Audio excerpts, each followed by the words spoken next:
Hello hi नमस्ते जय जगन्नाथ मु वास्तविक उमेश महाराणा आपन को स्वागत कर मोर यूट्यूब चैनल को जो चैनल ना हूँ वास्तु कथा वास्तुदेवकर अकुआ कथा यू हैव टू लर्न।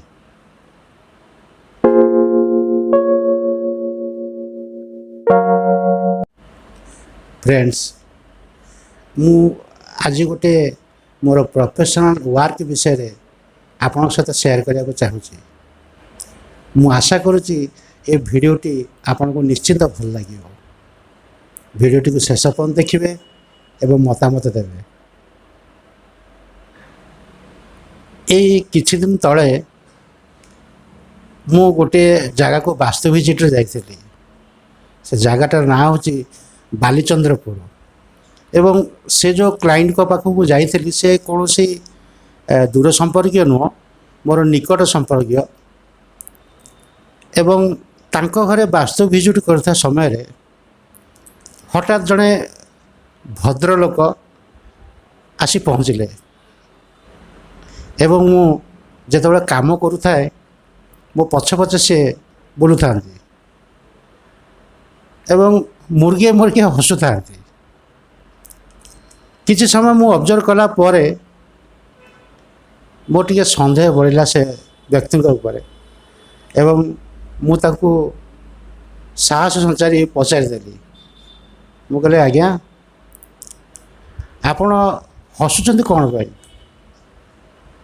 एवं तांको ठारू मु जो उत्तर पाइली बंधु से उत्तर को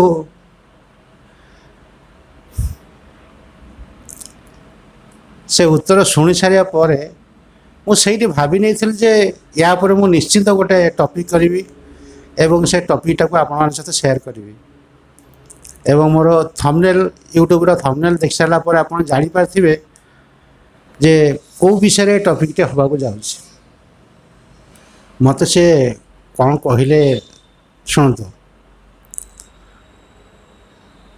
कहले आपण केते दिन हाणी वास्तु काम करुछंदी।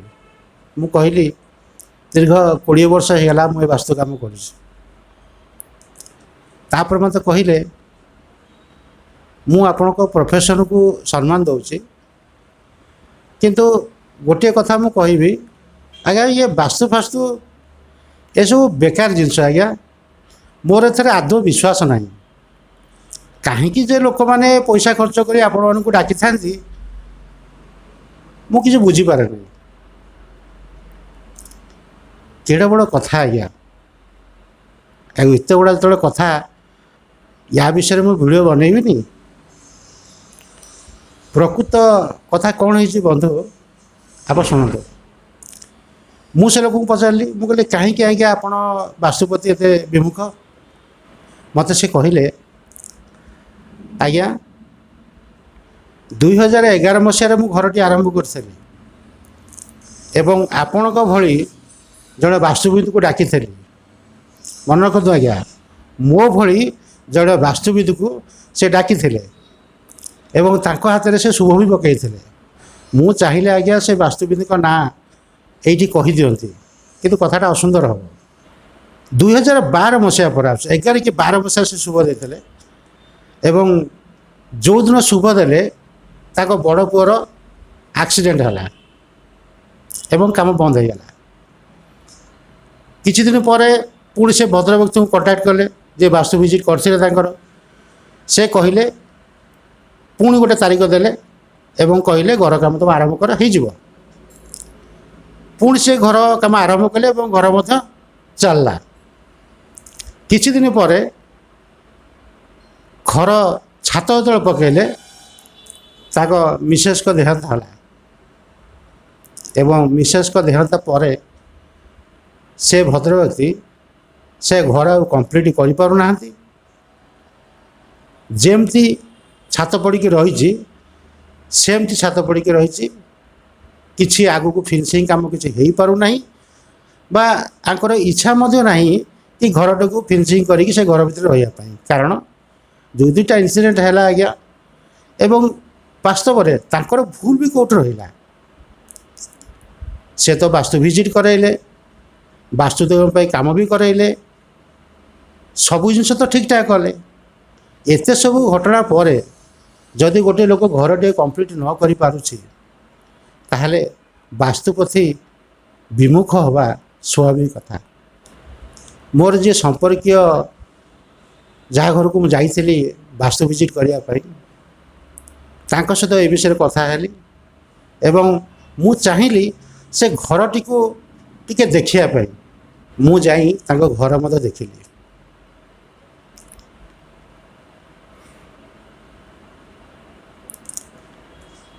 ମୁଁ ଏଠି ଗୋଟେ କଥା କହିବି ଦର୍ଶକ ବନ୍ଧୁ,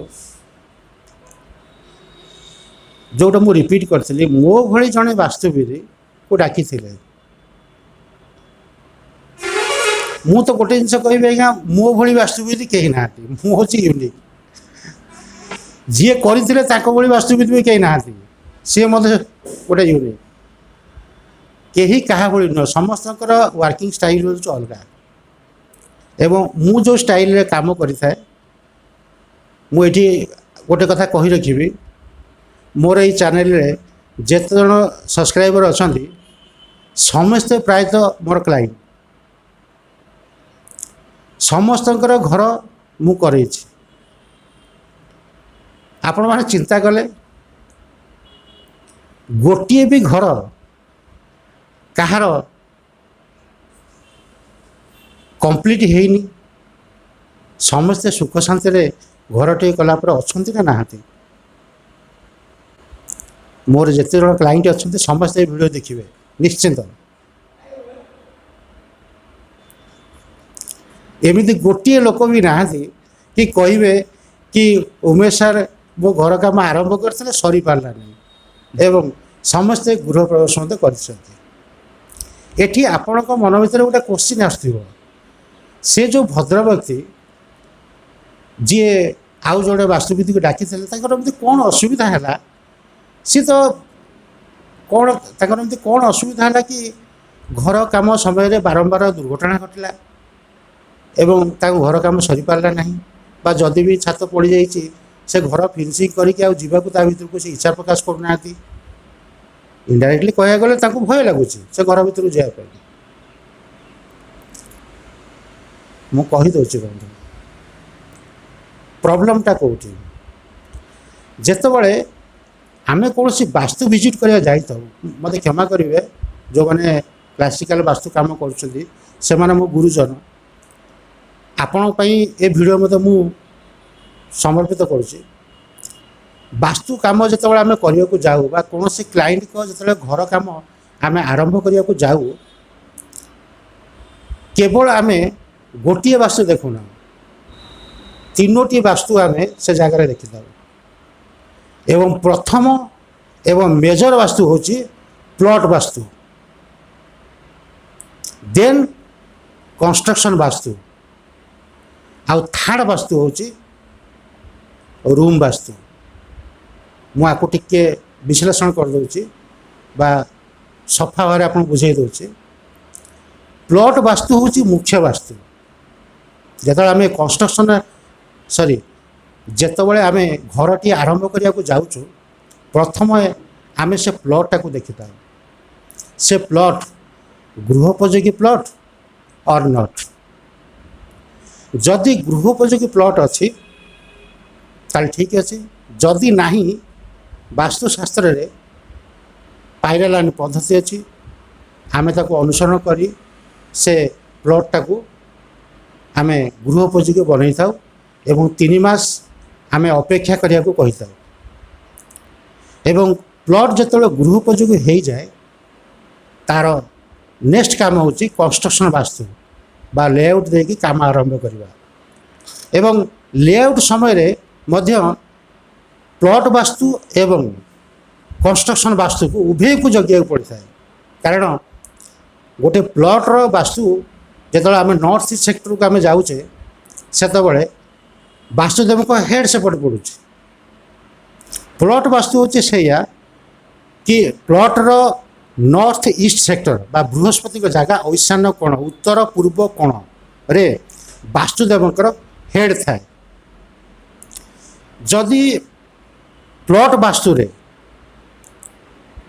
से जगार आम कंस्ट्रक्शन कले डेफिनेटली भूल। तेणु जेकोसी वास्तुविद हेले से एरिया कंस्ट्रक्शन मना करती से माने कहिबे पश्चिम दक्षिण पश्चिम कोण आड़ को जातु। किंतु बंधु आ गोटे मेजर जिनस ये अच्छी यही ही भूल घर प्रोब्लेमटा अच्छे ये जितेबाला आम दक्षिण पश्चिम कोण को आम से लोक को कही था घर करने आम लेआउट दे था आमको चिंता करार अच्छी प्लॉट कौ साइज अच्छी एवं प्लॉट्र साइज अनुसार से लोक केते एरिया को कभर कर कंस्ट्रक्शन करने जदि प्लॉट बड़ अच्छी एवं कंस्ट्रक्शन एरिया सी कम जगह नौ प्लॉटर नॉर्थ ईस्ट सेक्टर है बहुत दूर एवं कंस्ट्रक्शन एरिया जदि से छोट जगार कंस्ट्रक्शन कर तो कंस्ट्रक्शन एरिया नॉर्थ ईस्ट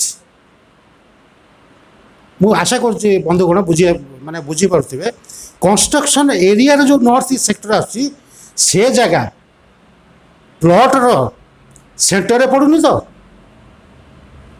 जदि से जगह कंस्ट्रक्शन एरिया लेआउट बा कांथ north east construction area north east wall जदि सेंटर आसूची वास्तुदेव ब्रह्मस्थान आसूची यही तो होगा भूल।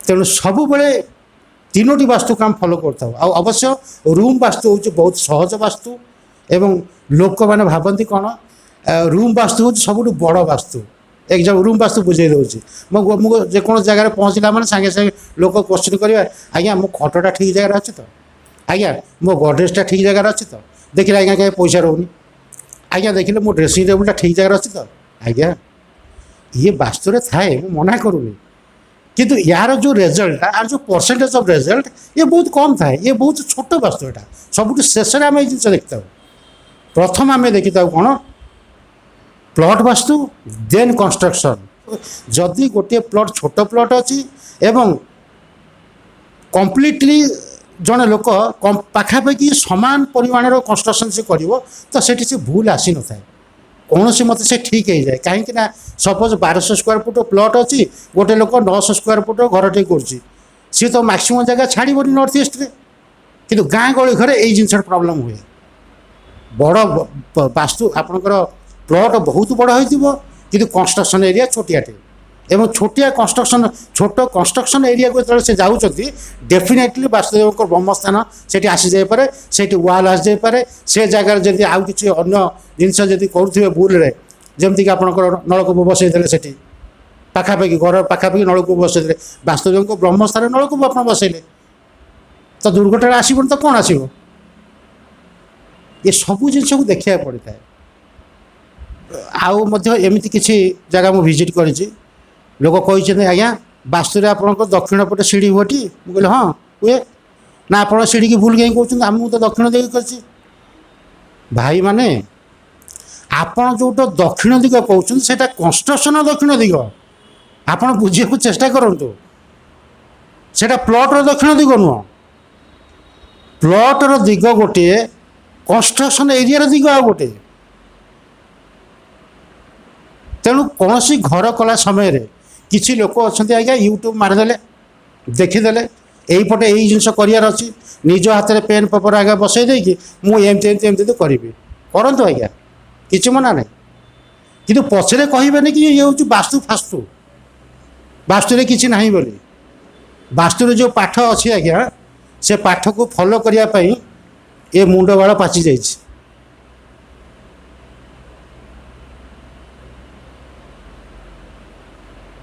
वास्तुदेव कथा कहते हिसाब से जब आप घर करेंगे थरुटी आप बुझंतु वास्तु कौन